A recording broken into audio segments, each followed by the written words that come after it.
Hi, everyone.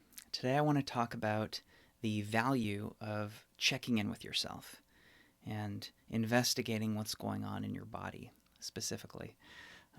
This is useful for everyone, but I think especially N personality types, because those types, myself included, tend to spend a lot more time in our thinking minds rather than investigating our emotions and our bodies.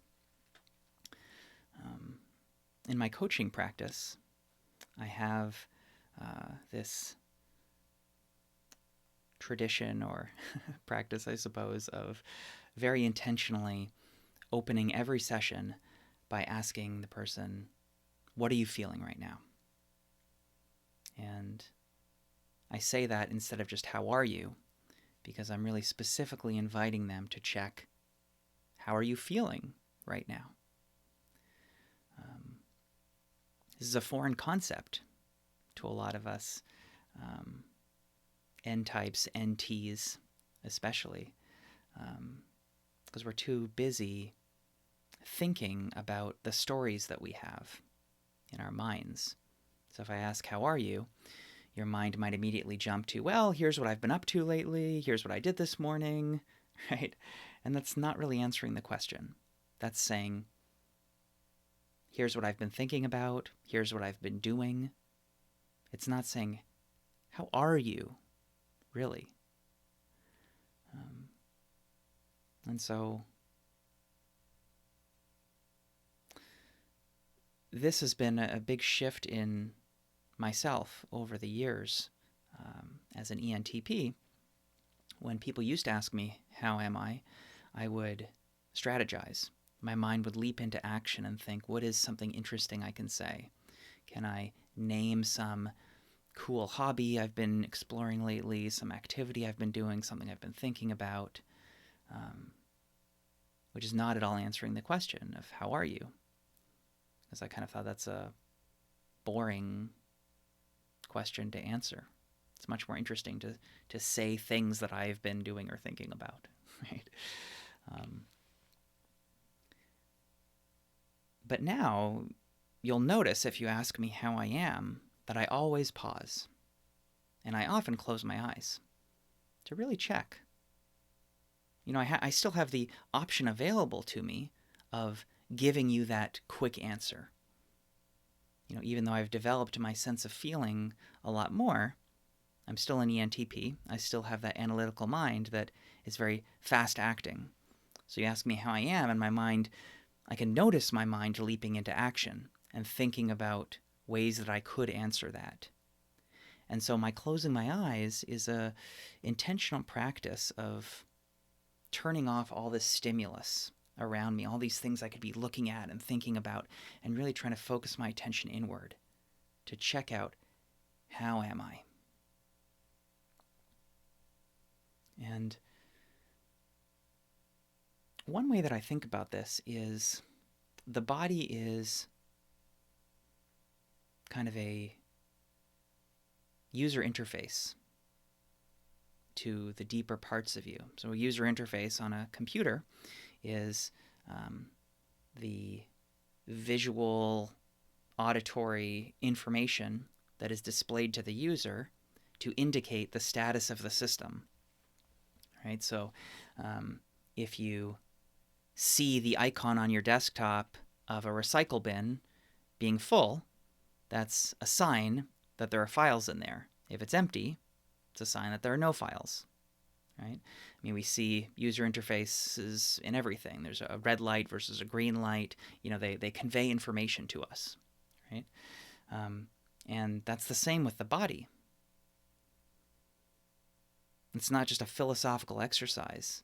If I actually check, how is my body right now? It's like checking that user interface for information. What is it telling me right now? And so, just like your computer might pop up a window sometimes that says, "Hey, low disk space, you better delete some files, otherwise you're going to run out of memory." It's the same with the body, that if you check and you feel strong tension in your gut, say, that's kind of like a window popping up and saying, "Hey, something's off right now. you better do something about it. And you could choose to ignore it. You could choose to try to distract yourself, open up YouTube, whatever it is. But the disk space is still low, right? Ignoring it doesn't change that. And so that window is going to keep popping up until you read it, right? Oh, okay. Disk space is low. I better delete some files. You have to take action. And then that's going to fix the underlying problem, and the error window is going to stop popping up. And so it's an incredibly useful practice to pause often and check the user interface of your body to see what signals is it sending me right now. Because the body has a lot of wisdom, but it doesn't speak English or whatever language you speak, right? The gut actually has 100 million nerve cells in it that are the very same type of nerve cells as in your brain. So the gut does a lot of thinking. It knows a lot. It senses information around you, and it can act very quickly. That's the part of you that's responsible for fight, flight, freeze. If a snake jumps out, you act to defend yourself before your thinking mind has a chance to actually contemplate, oh, is that a snake? What do we want to do about that? Right? No, your nervous system, your gut, this deeper part of you just acts. It just takes care of you. And so there's a lot of intelligence there. When you feel a sensation in your body, it's not just happening for no reason. It's like that window popping up to tell you something. And so when I ask my clients every time, how are you feeling? I'm giving them an opportunity to practice checking. What are the status lights in my body telling me right now? Are they green, yellow, or red? Right? Do I have enough memory? How's the processor running? And so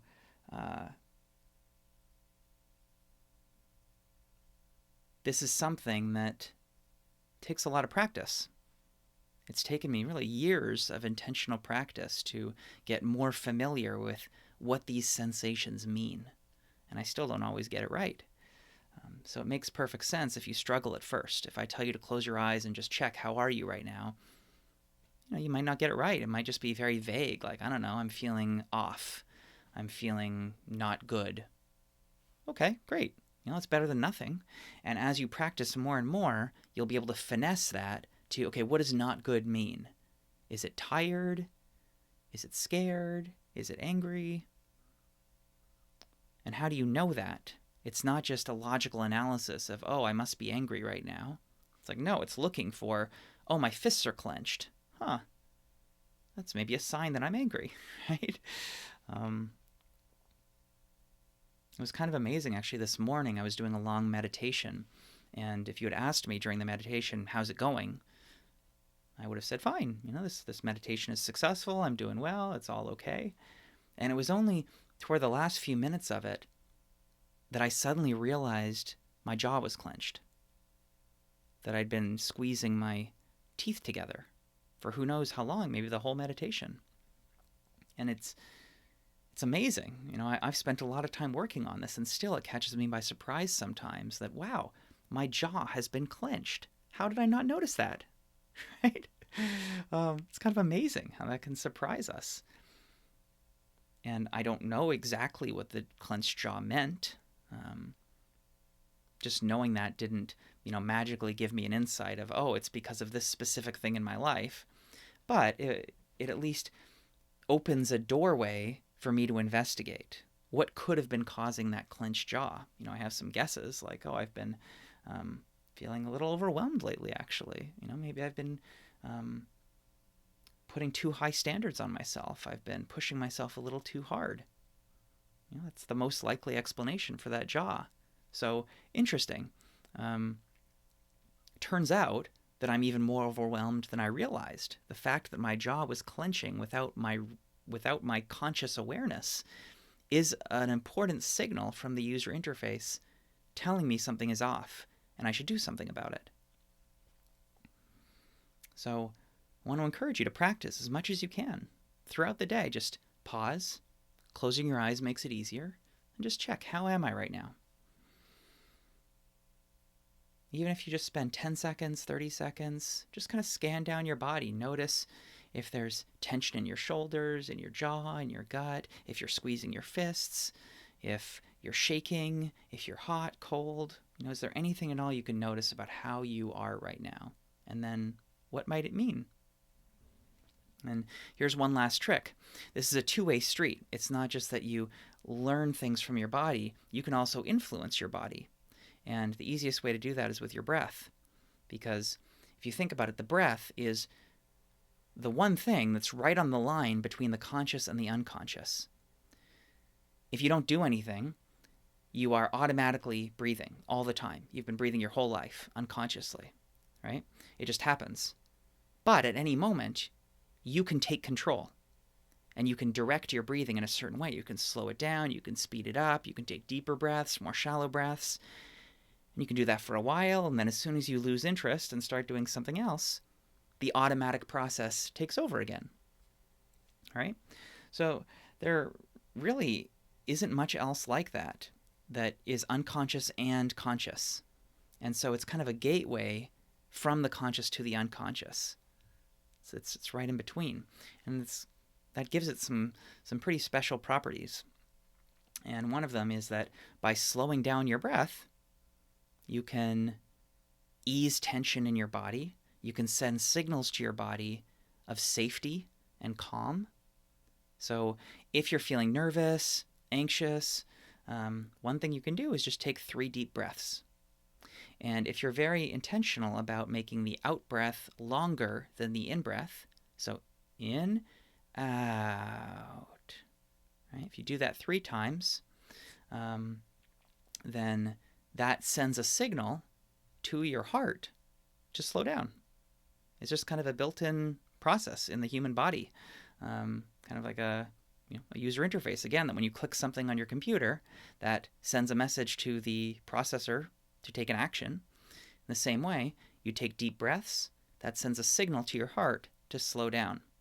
And if you were to look at a brain scan while that's happening, you might see that the amygdala was lighting up before, and as you take control of your breathing and slow it down, then that actually lights up the prefrontal cortex instead. So literally a different part of the brain comes online when you take control and slow down your breathing. So, yeah, 2 things for today then. Practice noticing what's happening in your body, and practice taking care of your body in times of stress by taking some deep breaths. Good luck. Let me know how it goes.